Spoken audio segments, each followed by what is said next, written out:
Welcome to Wild Turkey Science, a podcast made possible by Turkeys for Tomorrow. I'm Dr. Marcus Lashley, Professor of Wildlife Ecology at the University of Florida.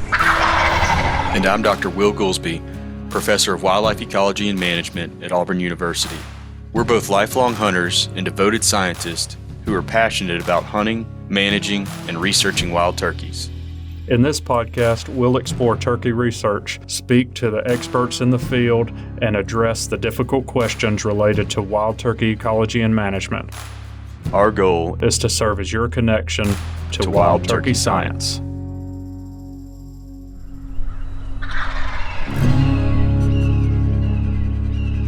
So yeah, a lot of folks have been asking us, we're in peak hunting season, they're trying to figure out gobbler movement, and we thought it'd be really fun to just go back to the basics and talk about home ranges. Like what does space use look like of gobblers? And a fun fact, we're going to go over each subspecies to include some data that's just now, I want to say cutting edge, but it's not cutting edge, but it's definitely the first of its kind. We're going to talk about Osceola gobbler home ranges in this episode. But first, I wanted to ask you about your recent hunting experience. Did y'all hear any gobbling this past weekend? A little bit. Yeah? Yeah. I hadn't heard the story about taking your daughter out. Was that her first time? Oh, did I not? Have I not told you about it yet? No. Oh, yeah. We had a good time. We didn't kill a bird, but we had a good time. Yeah. Had beautiful weather. Saturday morning, we got out, kind of went in and set up on a little spot that birds had been roosting close to and coming in through pretty consistently in the mornings. And it's kind of one of those deals where we were set up in a little bit of a makeshift blind, just it kind of had some vegetation, a down log and stuff like that to sit behind. And I figured we'd hang out there a little while, but from the get-go, I wasn't interested in making her sit in a spot for, an hour or 2 hours, definitely not 3 hours or anything like that. But we were hopeful the birds would kind of move through there pretty quickly, or at least we'd locate one that we could make a move on. And right after fly down time, we had 6 jakes come in. How close? The closest they ever got was about 35 yards. Oh yeah, so she got to have fun with that. I fired off a bunch of cutting at them, and they gobbled in our face, in unison. And the first time that happened, she was like, "Oh my gosh, Dad!" We weren't even trying to sit still or be quiet once they came out, and then they kind of moved off after that and circled around behind us. They never truly leave; they just always kind of hang around like a skeeter or a gnat, And so I thought they had moved on, and called a little while later, after like 10 or 15 minutes, because we weren't really hearing much.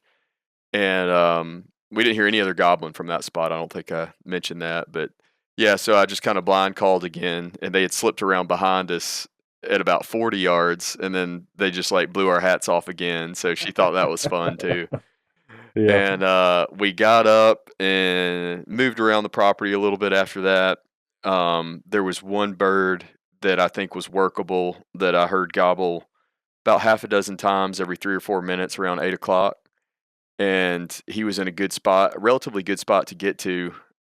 But the way, I guess long story short, the way that we had to get down in this little bottom that he was in, we had to get closer to him than I normally would have if I wasn't with her, just so that we could have a good position and a good setup. Yeah. Normally I would have stayed further out of the bottom and try to call him uphill, But it was what it was, so we got down in there and set up, and once we were set up, he never called again. I think we probably spooked him out of there, to be honest. But that was Saturday morning. Then we went Sunday morning too, and heard, I think, three, maybe 4 different birds that morning, but only heard the birds that we heard gobble on the roost only gobbled a couple of times, and then we heard a couple other birds gobble after fly down time on the ground a couple of times, but they were not hammering, Yeah.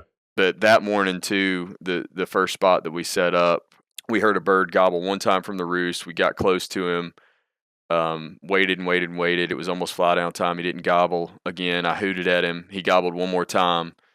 And then we sat down, set up, started calling a little bit softly, and had some hens walk up the road where we were sitting. And of course, Ellie was wiggling around like a jackrabbit. And one of the hens flew up in a tree next to us, and she sat up there and called a little bit. So that was fun. Yeah. So all in all, That's we great. were in and amongst turkeys. I felt like we were in the game that one time with that one bird where he tried to get in and set up on him. But it was probably for the best that we didn't get something her first time out turkey hunting, because she already had that golden horseshoe of a deer season, you know. Yeah. Yeah.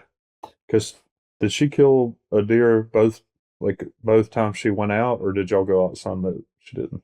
Yeah. So we had a few hunts that she didn't, Okay.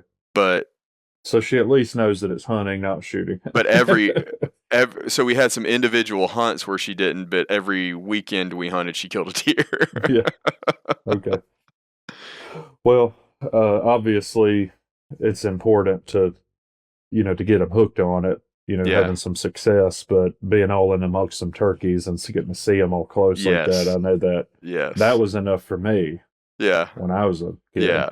And that's what I wanted it to be. I've told myself ever since I started hunting with my kids that I'm just all about just making this fun. Yeah. You know, and I'm not worrying about our success. And it's easy sometimes, like on that one bird that was gobbling late morning, to get bent out of shape about thinking about messing that bird up. But you know what? It's just fun. And I was even talking to the landowner about it, and he was saying when he introduced his boys to turkey hunting, you know, he would just overcall and get birds worked up and fired up, and just to make them gobble, because he felt like that was actually more important than having Yeah. a successful hunt. Yeah, that's a good point. And I never really thought about that. Yeah, just let them interact with the bird. Yeah, I mean, it's one thing to teach them strategy, Yeah. but sometimes the strategy is not as fun as just getting them to gobble a bunch. Yeah. Sometimes the strategy is to have fun, right? Yeah. Well, it's always the strategy for me. Yeah. But I felt like she sent me a little bit of mixed signals, because Sunday morning we were kind of packing it up, getting ready to head back to the camp. I asked her, I said, "So what do you think? What's the verdict? Deer or turkey hunting?" And she said she likes turkey hunting better.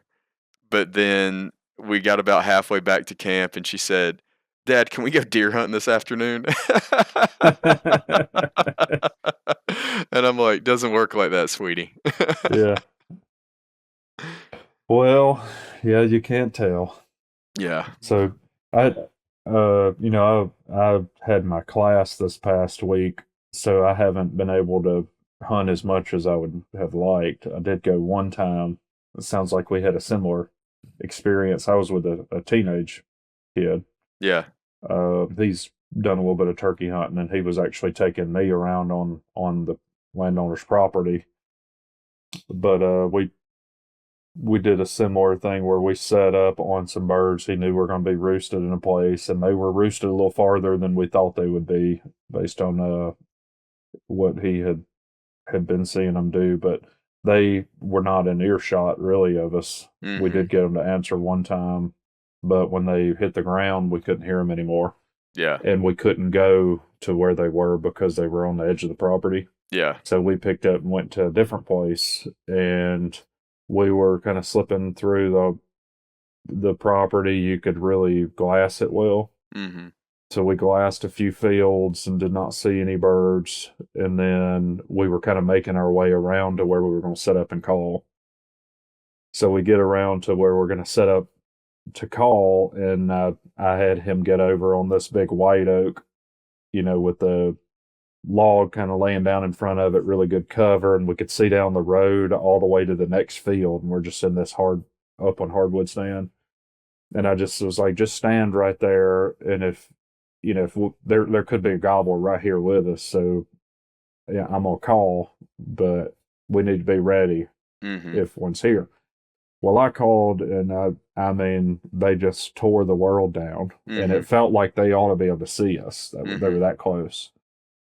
So we sat down and heard another gobble, and it was farther away.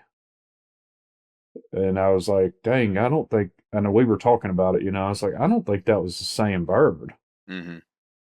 So we waited a couple of minutes and then I yelped again and we got gobbles at like 50 yards. And all of a sudden, here the heads come up. You Here got come one the head, goons. 2 heads, 3 heads, 4. And when I saw the first one, the head was red. Yeah. And I was like, I told him, I said, these are going to be jakes. Yeah.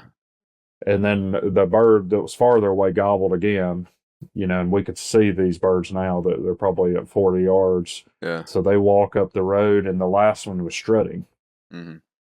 So I don't know if I told the story. I was in Mississippi 2 or 3 years ago with one of my buddies that I go hunt with each spring. Mm-hmm. And we called in, we had worked birds all morning and called in a group of jakes, and one of them was a 2-year-old tom, with the jakes. And Interesting. they walked right into the barrel, and the jakes just kind of parted ways, and the gobbler stood up and he shot him.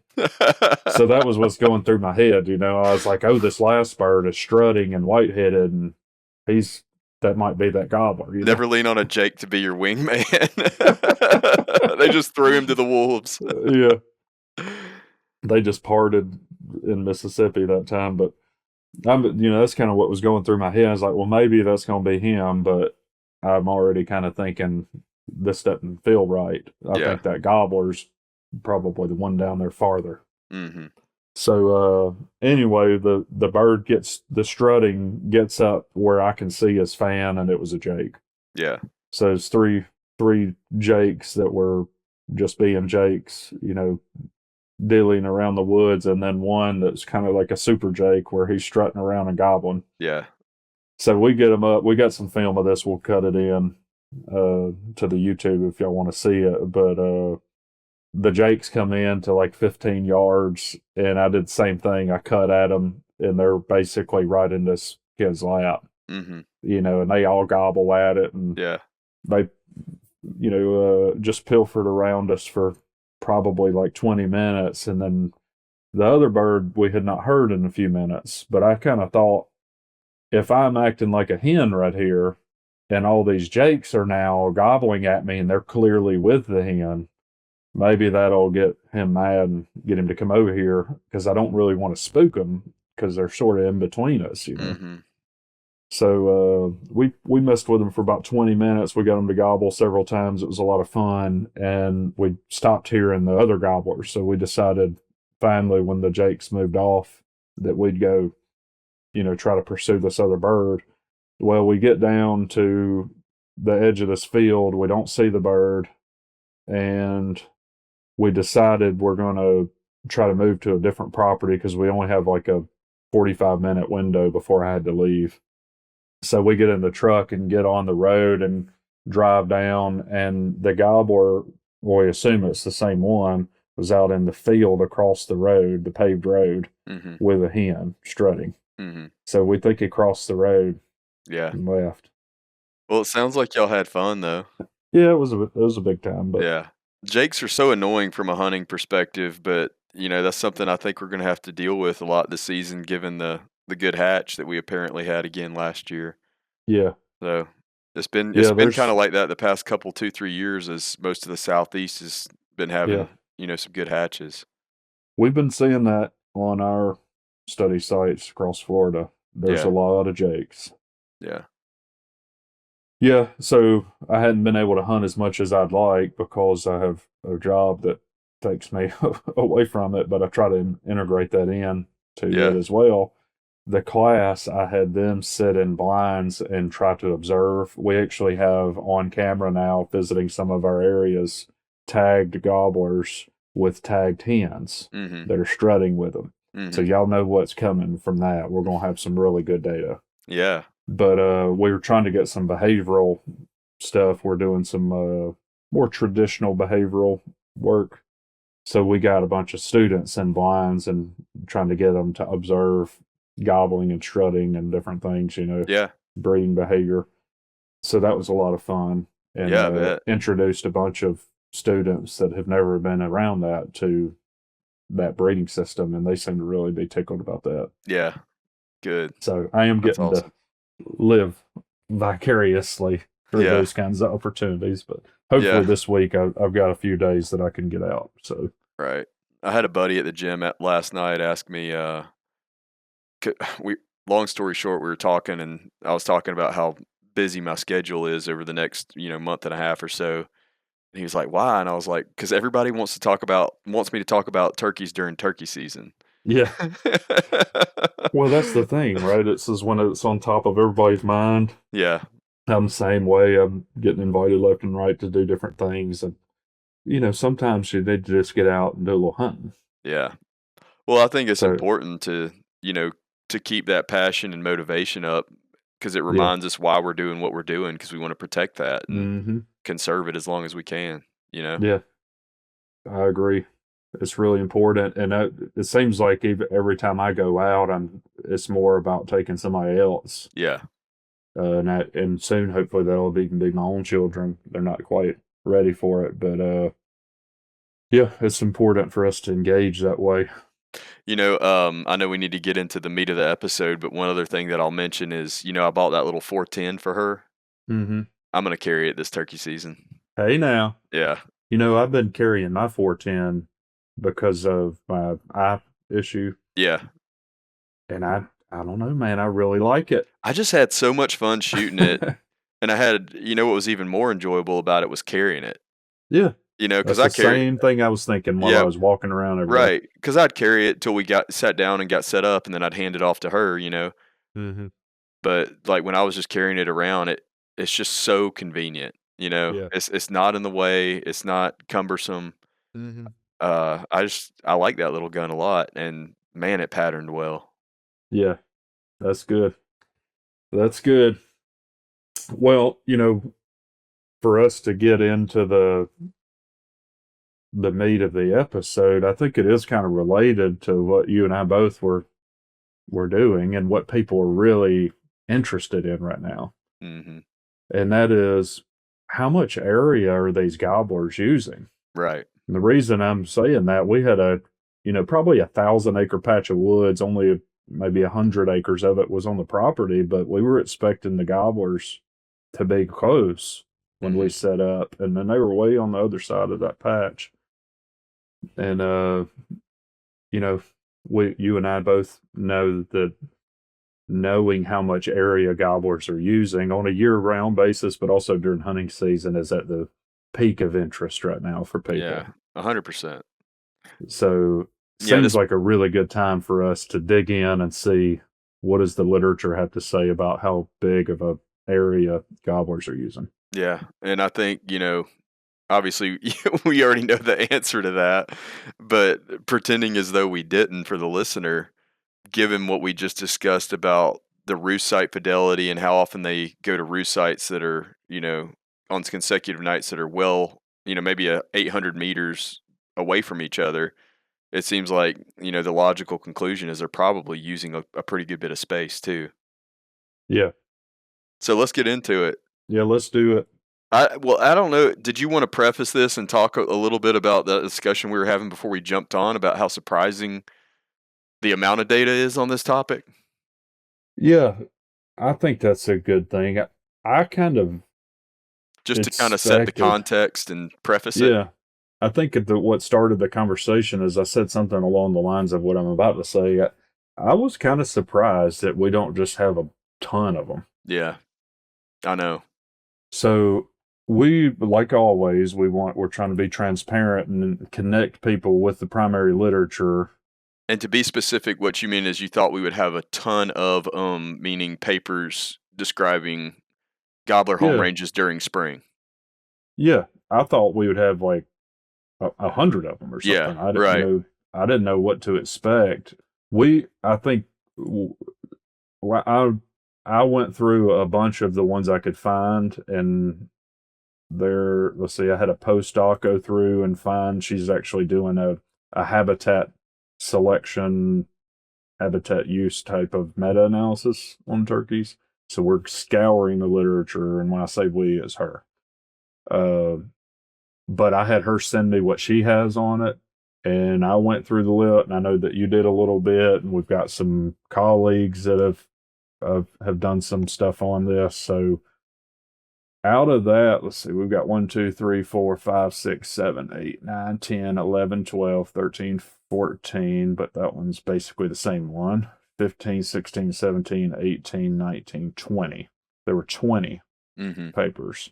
But that's across a very broad geographic area and includes multiple subspecies, correct? That's on turkeys since 1977. Yeah. Yeah, so most of it's Easterns. Yeah.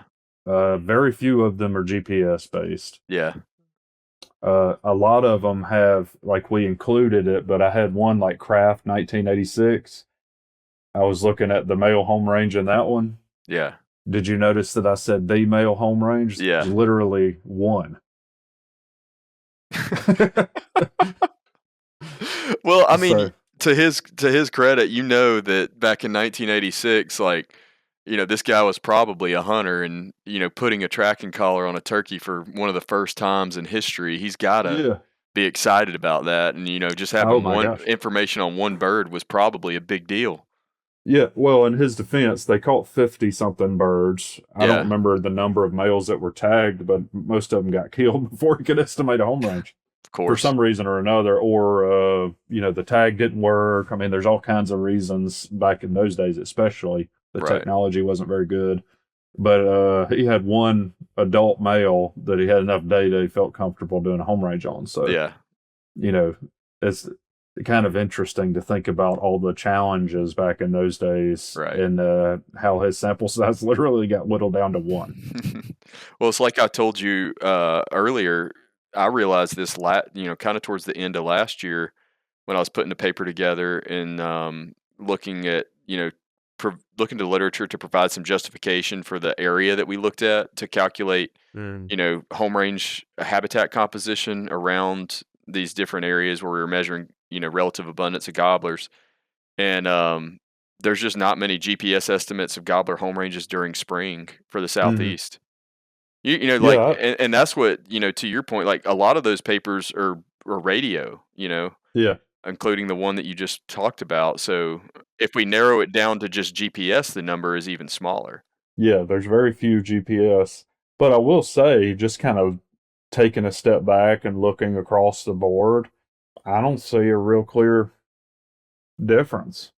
Yeah. Like the home ranges don't seem to be that much different if it's GPS or not. Well, and that's one. Go ahead.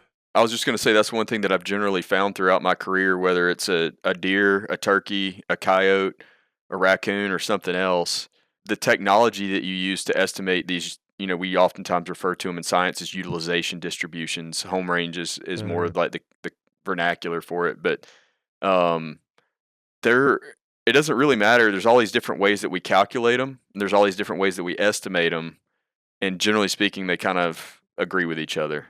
You know, they're pretty robust. Which gives us some confidence that to the estimation technique, you know, the historical information, even though they had a different set of challenges, you know, in trying to get adequate sample size and all these things were problems in some of these papers. You know, we've got some good data sets to compare across time, even though the technology's changed. Yeah. That gives us some, you know, some confidence in that data.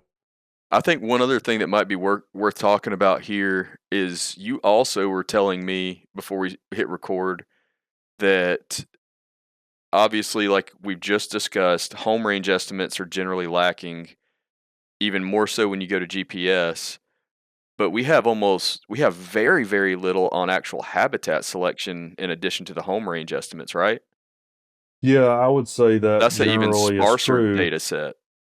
And I was going to try to get prepared to talk about habitat use, and I realized that was going to be challenging to accomplish in our time frame because it's so difficult to interpret in a bunch of them. Yeah. And you were telling me that a lot of those papers just say they selected for forest or open or, you know, those general broad cover categories, which really aren't that informative because, you know, as we've talked about many times on here, a forest can have very different structure and species composition. Yeah, they'll have general forest type and like just general vegetation type, but they'll include all of the field types together. Mm-hmm. It's Yeah. basically not forest. And it's like, Yeah. well, is it a bahia pasture or early succession or a Right. cornfield? Sometimes that's not distinguished. We're getting better about a lot of these things and getting better and better data, remotely sense data included. But it's also frustrating. There were quite a few papers that were about home ranges or habitat use, but they didn't actually even report it. Mm-hmm. So what I mean by that is they are trying to predict how, like, the variation in home range size, which I will add is quite substantial across individuals Yeah. often, Right. but they're trying to predict what's explaining that variation and don't actually even report the home range sizes. So Wow. you can't go to it and say, oh, their male home ranges were this much on average, because they didn't report how much it is. They just reported how, you know, the landscape affects the size of the home range. It's kind of interesting, isn't it? Why didn't those reviewers call them out for that? You I don't know, know. those reviewers didn't do their job. Come on, just provide us with an estimate, guys. So what I think would be prudent, we can't, we can't cover 20 papers plus however many you found and these other couple at least that we know weren't in that. Mm-hmm. But I think Charlotte can take this folder that my postdoc Liz put together, and we could just link all the papers so if people want to go and look at what's available. And especially there may be something in your state that we don't cover. We can't cover everything in one episode. So we can link everybody so you can see what's available from your state. But I grabbed kind of a smattering of those so that we could have some nice discussion over what the data say. So do you Yeah. want to start there? Yeah, I think a great place to start, if you have it in front of you, would be to ask the question, is it realistic that a gobbler could be here today, gone tomorrow, based on the home range sizes that you're seeing? I would say that's reasonable for some, Yeah. depending on the time period. Okay. I hate to be vague about it, but there is quite a bit of variation. In fact, let me hang on. I'm trying to look at my organization here. One of my primary documents, isn't it? Wait, you have things organized? Hey, I know it looks like from the outside I'm not organized, but just because I organize differently than everybody else does not mean it doesn't have some sort of systematic. Okay. So, anyway, enough about me. So there have been some studies, and this is based on 12 gobblers from Kelly, 1986 and 1987, and they found in that study their average home range size of gobblers was 2,800 acres, roughly 2,860. Yeah. But the smallest home range was 1,600, and the largest one was over 6,600 acres. 2,800 was the average, 1,600 was the smallest, and over 6,000 was the largest. That's correct. Okay. So just within that study, across those individuals, that's pretty substantial variation. Yeah. And that was just for the spring season, I believe. Yeah. Yeah, spring seasonal home range. So if you're hunting private land, only the largest tracts would even contain the smallest home range in its entirety. Yep. So, which is frustrating. Absolutely. But I think, one important note to make here is you're reporting on, are these like 90% home ranges? Yeah, that one I believe is. Okay. So that's one other problem is everybody's doing it differently. Yeah, I think it may be important to spend a little bit of time talking about what that means. And so when we calculate home ranges, oftentimes we calculate them to different levels. So 90%, 95%. Yeah, I think these are 95%. Yeah. So 90, 95, 100% home ranges. So all that really means is if you're calculating a 90% home range, generally speaking, it depends on the estimator that you're actually using and the way that it maths, right? But It generally means that you're looking at the most tightly patterned. I think that's a term that would resonate with turkey hunters, right? Like if you look at all these GPS dots on a map, the most tightly clustered 90% of those points. So it throws out like the 10% that are kind of outliers in the surrounding Yeah. area. Well, imagine if you're patterning a shotgun, you're going to often have a few BBs that kind of are outliers. They're Right. not with the rest of the pattern. The flyers. And if you drew a circle, like the smallest polygon you could around the 90% of them, that Right. would be one of the old techniques that we would use, which is called a minimum convex polygon. Right. And that's what that means is 90% of them would be included in that. Essentially, the edge of that home range would be through the outermost edge of those points. Right. And so, So the other thing that's important to point out is that turkeys and all animals, really for that matter, generally don't spend a proportionate amount of time in each area of that home range. They have particular areas within that home range that they spend more time in. And so that's why oftentimes what you'll see, it sounds like, we have a lack of this in this particular data set, but oftentimes in studies, what we'll also calculate is like the 50% core area. So we look for the tightest, most tightly clustered 50% of the points in the utilization distribution.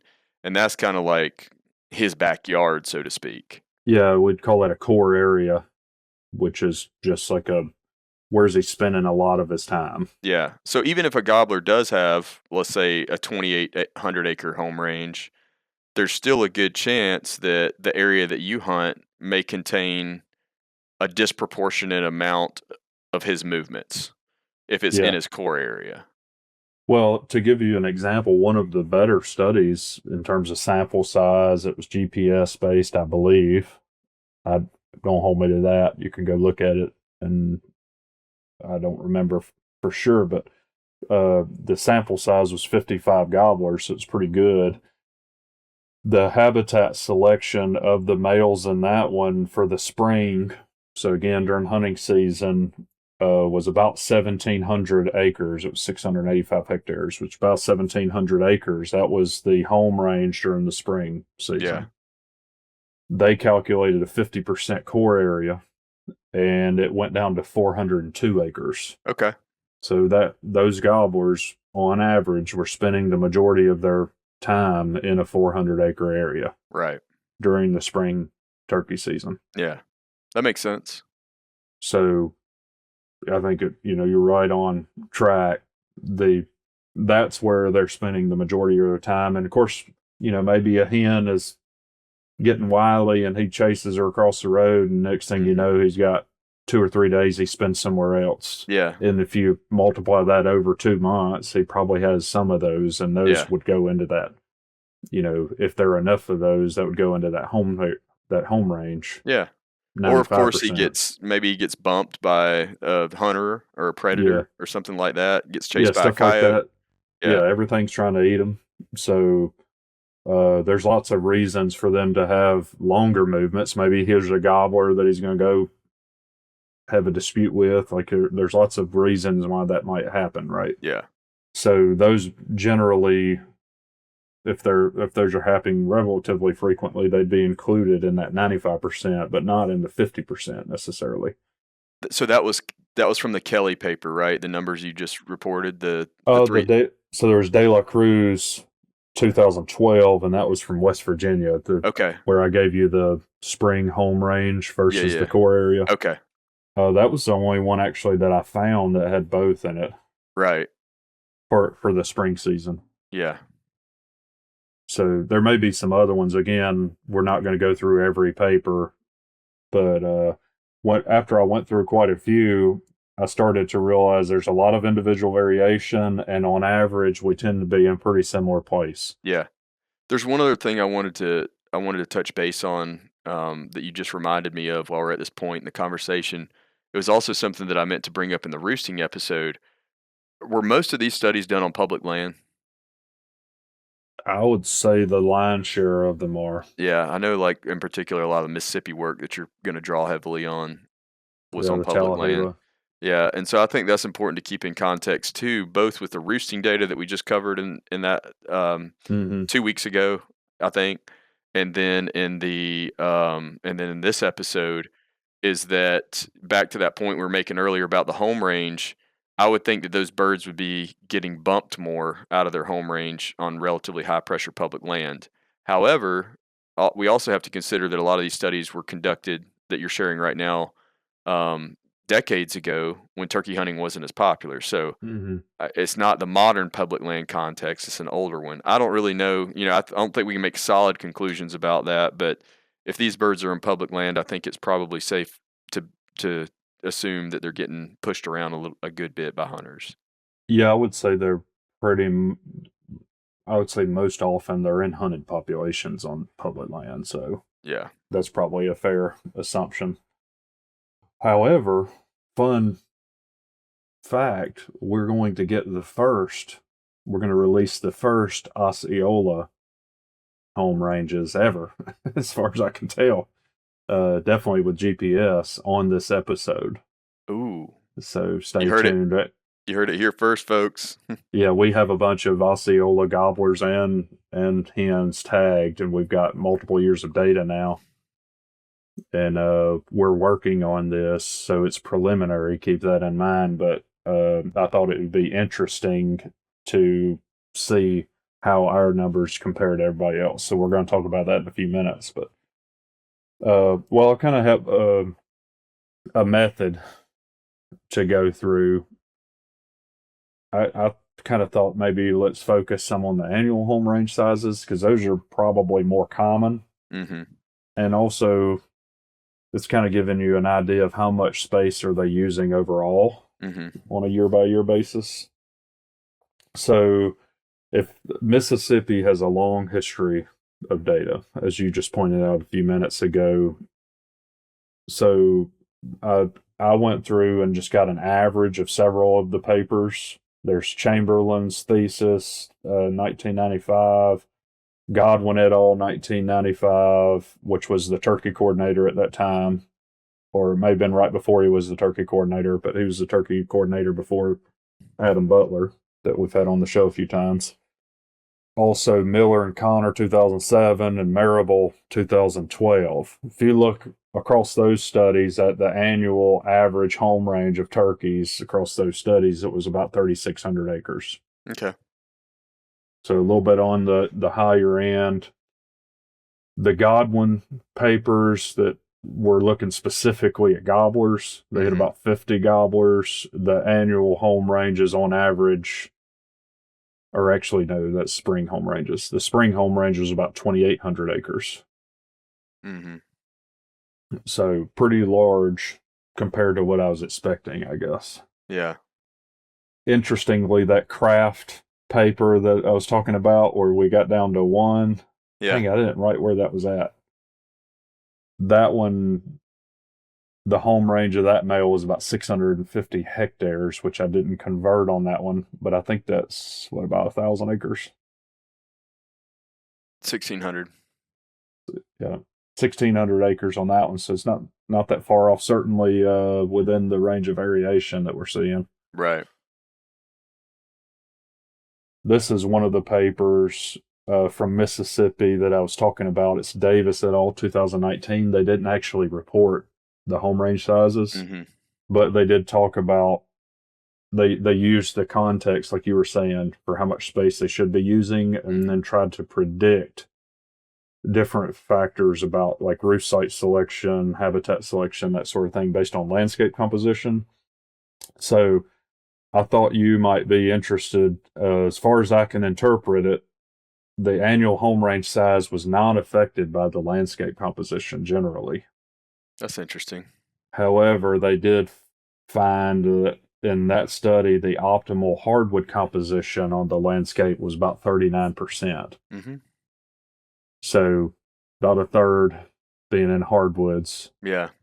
Was a good thing in that study. But I will also note, when I went and looked at the range of hardwood opportunities, there wasn't that strong of a range. Right. So, Yeah, that's the other thing too. Just because they yeah, didn't find selection doesn't mean there's not. Just that right, there wasn't enough to select from, maybe. right. So these can vary quite a bit. Cohen et al. 2015. That was in Northwest Louisiana, and that was both sexes, and they were looking at 60 to 80 days after a translocation. Mm-hmm. So they caught turkeys. They're trying to restock them in Northwest Louisiana, and then they looked at how they were behaving. Right. And in that case, even though it was a short time period, they averaged 10,000 acre home ranges. Yeah, I mean, that sounds to me like those are, they don't have home ranges. They're just trying to Yeah, figure they're out trying to where they figure want to out, settle. which I think that's kind of where the Yeah. authors were going with that. Right. That some of the factors influencing success of that translocation program might be related to the fact that they're in a novel landscape and Yeah. not behaving like they would if they had been born there. They ain't acting right. They ain't acting right. So yeah, another one. Let's see. While we're in Louisiana, we can talk about Gross et al. 2015. Mm-hmm. This was space use, daily movements, and roosting behaviors of male wild turkeys in spring in Louisiana and Texas. So they were comparing the home ranges they were seeing in Louisiana, the all spring gobbler season, versus Texas, which they had 19 for Louisiana and 8 tagged for Texas. So, on the smaller end of sample size again, but the I for some reason I thought that I had converted all these to acres, but I didn't on some. Oh, here we go. So Better bust out the Louisiana, calculator. 383 hectares for the spring gobbler season. So that's quite a bit smaller. Yeah, that's just shy of 1,000 acres. Yeah. In Texas, it was even smaller. It was 270 in the Rio range. 270. Yeah. That was based on 8 gobblers. That's for that spring. 667 acres. So about a square mile. Yeah. Section of land. So they were both that small, huh? Yeah. In Texas and Louisiana. Less than 1,000 acres. Interesting. Yeah. One thing to keep in mind with some of these is people slice the data different ways. Yep. So sometimes spring means the hunting season, which obviously varies depending on where you're at. Mm-hmm. Sometimes it means particular months. Yeah. It's not necessarily as it relates to the breeding chronology and nesting chronology, which definitely influence this. But sometimes it's specifically tied to that. Right. Also, so keep in mind, we're throwing around these numbers and there is some variation, but some of that might be because of the way they're cutting the data up. Yeah. Our friends at Grounded Brand wanted to support us, and I know a lot of you out there want to support the podcast. Yeah.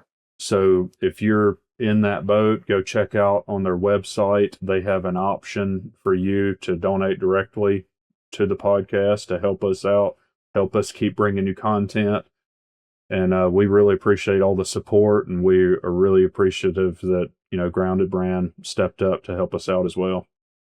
Yeah, if you add something to your cart and you go to checkout, it's right over there on the right side of your screen. You're going to see options to do a $1, $5, $10 donation to Wild Turkey Science. They also have a other button if you want to do a specific amount, and they also have links for Turkeys for Tomorrow and NWTF there as well. Yeah, good stuff. Shout out to Grounded Brand. We appreciate the support. Yeah, appreciate it, guys.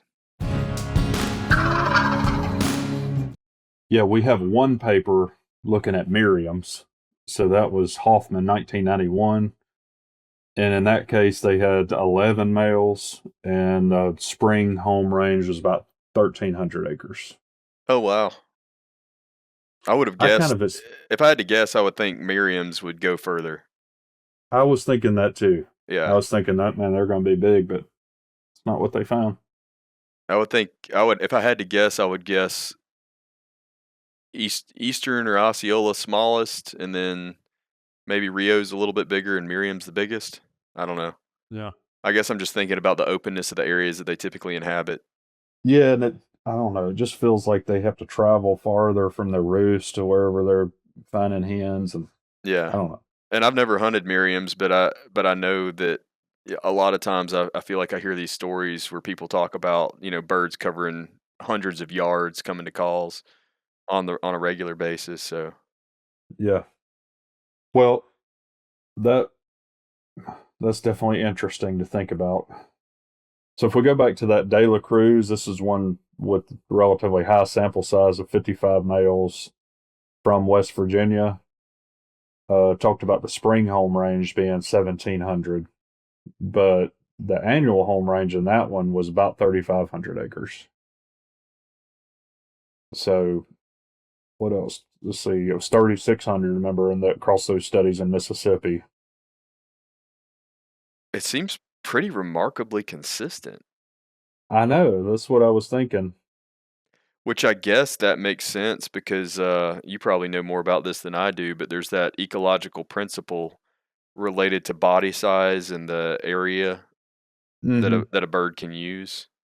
Yep. Is there a rule or a law associated with that? Do you know? I think there is, but I don't remember what it's called. Pop Uh, quiz. I feel like I saw something in the Journal of Mammalogy about this. Yeah. So I don't know if it applies, like if they were just doing what I looked at was probably just on mammals. I know I've read some stuff related to birds on this too though. I mean, there's definitely a relationship between body size and Yeah.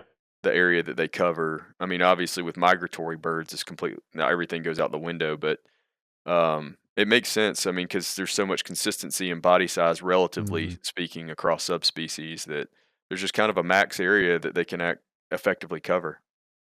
Yeah. That's interesting to think about. And I was trying to think, like, what are the average deer home ranges? Because there's like dozens of those in the literature. I feel like You always hear everybody say that 640, but I think it's a little bigger than there's that, a isn't it? whole lot more variability in it than that, and we have way more estimates for deer home ranges than we do turkey Yeah. ones. And I know I helped work on a book chapter on deer movement ecology a couple of years ago, and we were putting together some of these tables, and some of those estimates were all over the map from one Hmm. area to the next. Yeah. So yeah, we can speak in averages, but that doesn't mean that it necessarily is going to be that average is a good predictor of an individual that you're actually hunting or chasing. Yeah. Well, one thing I found really interesting. Well, we do have one more subspecies. You want to go over that one, and then I'll Yes. lead into because I think we're probably going to use the rest of our time on what I'm about to say. So let's go ahead and talk about the Osceola Hmm. stuff. So these were spring, and this spring for us meant March, April, May. So it's including most of the nesting and breeding behavior. And also keep in mind that this is preliminary. It's not been published. We still are collecting data on them, split over two areas. So lots of different things to consider. But I did find it interesting that our spring female range was on average across all the individuals about 2,200 acres. Okay. It's a pretty good So bit of ground, yeah, and especially when you consider that March, April, May is going to overlap with incubation on your sites for sure. yeah, and when we look, just to be clear, when we look at an incubating hen, her home range is small, Yeah. really small. When that's being taken into account here. It's encapsulated, but one of the things that I did not expect to happen that has happened relatively frequently, I would say, is a bunch of these hens are picking up shop and going to somewhere else to nest. Hmm. We've got a bunch that have done that, and some of them might be dispersal, and Hmm. some of them are not. Hmm. Like they came back to the original area Hmm. after they got done with that. Hmm. So I don't know what to make of it. It's still preliminary, but we've got a bunch of people working on that stuff, so Well, we'll I have mean that really great data on it. that kind of jives with what Watts reported in that Welder Wildlife Refuge study, where he talks Mhm. about, they've kind of got this hub that is the core breeding area that they were breeding in early March in Yeah. South Texas.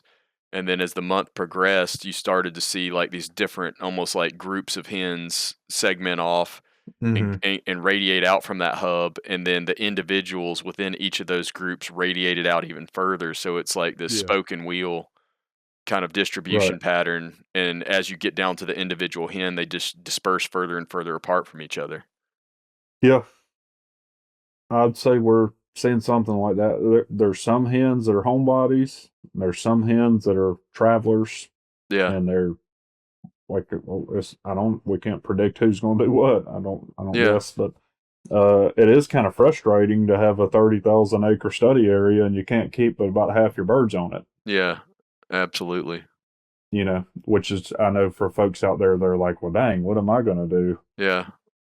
Well, that's what our next conversation is going to be, I think. But the males was much more reasonable and similar to some of these other ones. Our males, which is again small sample size and all the same things apply, but about 800 acres Okay. was that spring home range. That's for how many males so far? That was 11, I think. Okay. Well, no, we had the same problem. They're getting shot Yeah. left and right. So Yeah. probably based on that, I would guess that it was six. Because I Yeah. think six made it through out of 11 Yeah. last year. And we have 60 males tagged this year across multiple sites. So I think Yeah. You'll have we'll much get better better data. data this year. You ought to be able But to keep at least 40 of those birds, I would think, on the air. well, we should on average, but we'll see. Yeah. They're dropping like flies, buddy. Well, it will be interesting to see though if that trend continues with the Osceola gobbler ranges during spring looking a little bit smaller than maybe some of the other subspecies. But I know that, I mean, that's obviously super preliminary, so stay tuned, Yeah. folks. Yeah, that was 1 year and small sample size. So I wouldn't take a lot of, you know, I'd take that and with a grain of salt at this point, but we are going to have really good data soon. Yeah. So this year, once we get through this breeding season, our sample size is going to be really good Yeah. and replicated. Yeah. That's something that is a problem pretty much ubiquitously. Yeah. None Is of it? It's these just, studies are replicated. yeah, they're all single sites. Hmm. Yeah. That's one So thing I've kind of been. Go ahead. I was about to kind of. no, you I think you I was can going go to where you're derail going us. because what I was going to say is going to take over the rest of the conversation. So you go ahead. There's an equal chance I think that what I say might Well, it derail may be us the too. same thing. It's Well, probably what everybody out there is thinking. one of the things that I was thinking about is no, I think mine's completely out of left field, which I guess that's okay too. But is number one, do other subspecies behave the same way that those Rios on the Welder Wildlife Refuge did? And number two, if so, at what point in that process that Watts described are we hunting these birds? And my suspicion is that a lot of the seasons start once, these birds have already left that hub, right? That big breeding ground, which Watts described it. It was like, I think it was just like one big open field that these, dozens of birds were congregating in. And that's where he saw the dynamics of the dominant gobbler from the dominant group breeding the vast majority of the hens. But then he noted that once those birds left that core breeding ground or that hub, if you will, that different gobbler groups went with different groups of hens. And so then that changed the whole dynamic so that you had other males that started getting breeding opportunity. But what we don't know, of course, is which of those mating events was responsible for the fertilized eggs that she ends up eventually laying in her nest. Yeah, And I don't know. But I don't either. I don't know. I just when I'm out there and I'm hearing these birds in different areas and these, they're each with different hen groups. that's what makes sense to me is, okay, the big spring breeding ground flock has already separated out into these smaller groups where these gobblers are vying for breeding opportunity with smaller numbers of other males. Well, it makes you wonder, why would they have had the big breeding group and then broken up into small groups where it's more like what we're hunting, right? Yeah, Makes you wonder, like, I do. why would it work like that if it didn't matter? You mean if the subsequent breeding? Well, yeah, I mean, you could say the same thing Either about way. either step, right? The first step or the second step. In general, wildlife, especially when it comes to competitive mating opportunities, they're not mating. It comes at a cost for them. Right. So they're not just doing it because they can or they want to, and thus it has to play some role in their survival or the number of offspring that they produce to represent themselves in that next generation. Yeah. It's an interesting thought. I was going to go a different way with it. Well, let's go that way too. It didn't take us long to run that rabbit, so let's. Yeah. Well, I think I'm excited if I can keep the captive work funded. I want to try to tackle this question. Right. Who is breeding who and when, is that occurring, and how much does it matter if the female has access to male right before nesting? Yeah, I mean, it's not even debatable that there are hens being bred in early March. Like, I mean, we have photographic evidence of that all over the place. I have multiple accounts from just this year where people have sent me copulation that was happening in early February in Florida. Yeah, The gobbler is on top of a hen. but that's Like, what but that's what we still don't know is like which copulation event is the most important, or are they Right. all important, or I don't know. Yeah, I don't know either. But we know that she can store sperm for at least 58 days. So it may be that all of them are important. Yeah, And maybe it's just a defense mechanism to deal with high male mortality. So it's an interesting thing. And without getting, honestly, I don't feel like we can answer the questions adequately without getting into the, captive realm, right. so that we can manipulate some things and control what's going on. I honestly don't think we can answer it in the wild the way that we're currently studying stuff. No, we don't have enough control and knowledge of Yeah. individual birds to be You able just to. can't follow enough Yeah. of them around enough to figure out what's going on. And Yeah. we can't tie the genetics to specific events breeding wise. And Right. it's just a tough cookie.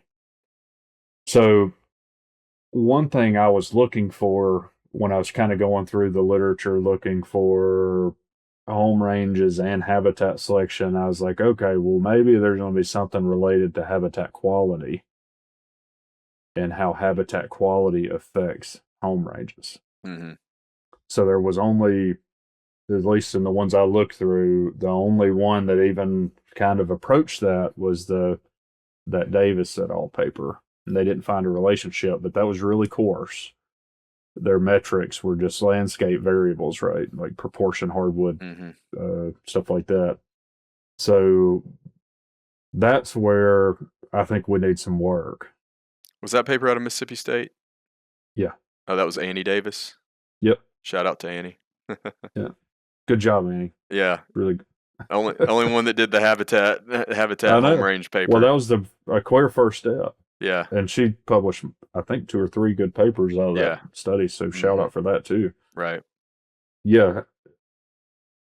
They didn't find a relationship, but they did suggest a little over a third of the landscape being in hardwoods was ideal. And that was based on the gobbler density, I believe. That's where they found the highest gobbler density was on a site that had a third hardwoods. Yeah, they're all running together now, but essentially I think that's what they were getting at. Right. And we'll have this paper linked so that people can go look at it themselves. But I don't know, it's kind of disappointing that we don't have better data about that. but I also know we do have data on other species. And what would you expect to happen if you increase habitat quality? I'd expect it to shrink. I think Species to shrink. generally Yeah. that's the trend. Yeah. So Especially if you've got good interspersion and just juxtaposition, so that year-round needs can all be met within a relatively small area. You got that diversity. yeah. So I know we've been throwing around a lot of numbers, and a lot of those numbers are probably larger than what people want to hear. Right. Right. I can't keep gobblers on my place. Right. I only have 300 acres or 400 acres, and I think that's the key piece that's missing, is how much is habitat quality influencing that. We would expect it to make it smaller. Mm-hmm. The other thing that we don't have very good data, but I have seen this play out multiple times, or at least this is what I'm perceiving, where you're on a property that has really great nesting cover. And maybe you've been in this situation, but early season, maybe there's a couple of gobblers there, but when you get into nesting, all of a sudden there's gobblers everywhere. Mm-hmm. So what I'm interpreting that as is they're following the hens to where they're choosing to nest. Yeah. And I hear that from multiple landowners that I have talked to over the years, and I've also experienced it on a couple of properties that I have access to hunt. Right. Where they're not very good early season sites, but they're really good late season. I guess that's to say we know that habitat quality is influencing their habitat use and productivity. And if you're providing all of those things on your property, you have a much higher chance of keeping them on your property. 100%. Yeah. Yeah. I know there's at least 30% of our audience. Again, we got to have some feeders there to compete with our neighbors. Well, let's not even go there today. I don't want to. It is frustrating though. But yeah, I mean, it seems like the most common complaint that you hear from turkey hunters is that we have turkeys all deer season, and then we lose them in the spring, and that's because you don't have breeding cover, But just like you, I've been on several properties, including the one that we were hunting on this last weekend, that gets a huge influx of birds in the spring. Mm-hmm. Be that property. Exactly. Be that property. Be that property. Yeah. That's right. And the reason for that, just so we leave nothing to chance, is because they've got good nesting and brooding cover. Yep. And think about when that is where you're at. Mm-hmm. Hens are starting to lay at the beginning of hunting season in most cases. Right. Or just before it. Right. Depending on when the season's occurring. Yeah. So I think that's something to think about for sure. Well, you have anything else that you want to cover? I know we've been yapping on for a while. No, I think that was a really good one. I enjoyed that. Yeah. Well, I know people have been asking us how much space they use, so we wanted to keep it kind of general and give you a smattering. And unfortunately, we only had one observation from 3 of the subspecies. That should be hopefully a fun one for y'all to listen to while y'all are driving to go hunt. Yeah, and then I hope so. It also gives you more excuses when you don't hear a bird. Yeah. There you go. He was on the other side of his 1,500 or his 3,000 or whatever it was. Well, it could have been either of those. Yeah. Yeah. So, hope y'all enjoyed that. As always, leave us comments. I think a large portion of our audience started moving to YouTube since we've been cutting in so much stuff now, and we're trying to get better and better about that. And we appreciate everybody, but if you're watching us there, leave us a comment, on what you want to hear about or questions about this, those sorts of things. We always appreciate it, and thanks for all the support. Hope y'all are having a great turkey season, or you're about to, if you're in a place that hasn't started yet. Yeah, absolutely. And if you're still listening to the audio only version, don't forget to leave us a rating and a review there too. Help to spread the word. Yep. All right. Well, I guess we got to go chase some gobblers. Let's do it.